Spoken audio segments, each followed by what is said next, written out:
Hello everyone, good morning. কালকে bride করে ফিরেছি আমি প্রায় রাত 10টার সময় পিয়ালি থেকে।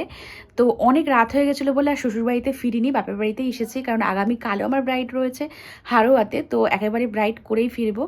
তো দেখা যাক সকালবেলা মা কী রান্না করেছে, চলো খেয়ে নিই। ও মা, কী রান্না করেছো?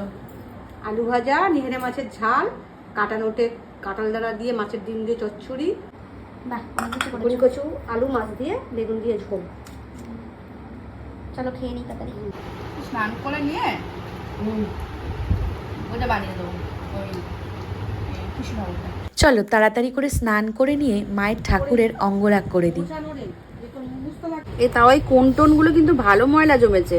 তুমি বলছো এ হয় না, এই দেখো পুরো ব্রাশ দিয়ে ঘষলে ঠিক হতো। দিতে না করছে ব্রাশ।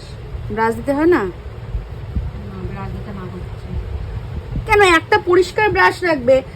আরে রং উঠে যাবে তো, এই বাটি দিলে না উঠবে না। উঠে যাবে, পুরো শুকিয়ে ফেললে তখন উঠতে যাবে। আমি যে খুবই ঈশ্বরে বিশ্বাসী এমনটা নয়, তবে কৃষ্ণ ঠাকুরের কিছু কিছু বাণী আমার মনকে অনেকটা টাচ করেছে। তিনি বলেছেন, যতক্ষণ না আমরা আমাদের কষ্ট থেকে শিক্ষা গ্রহণ করছি, কষ্টের পথ কখনো শেষ হবে না। এটার মানে হচ্ছে, তোমার কোনো খারাপ অভিজ্ঞতা বা কষ্ট থেকে যদি তুমি শিক্ষা গ্রহণ না করো, তাহলে একই কষ্ট বারবার তোমার জীবনে ফিরে আসবে।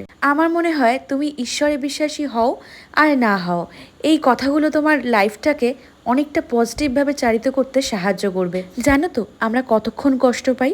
যতক্ষণ কোনো সিচুয়েশনকে আমরা অ্যাকসেপ্ট করতে পারি না। অ্যাকসেপ্ট করে নিলেই কিন্তু তুমি অনেক হ্যাপি হয়ে যাবে। তো যাই হোক, তোমাদের আজকের ব্লগটা কেমন লাগলো অবশ্যই জানিও।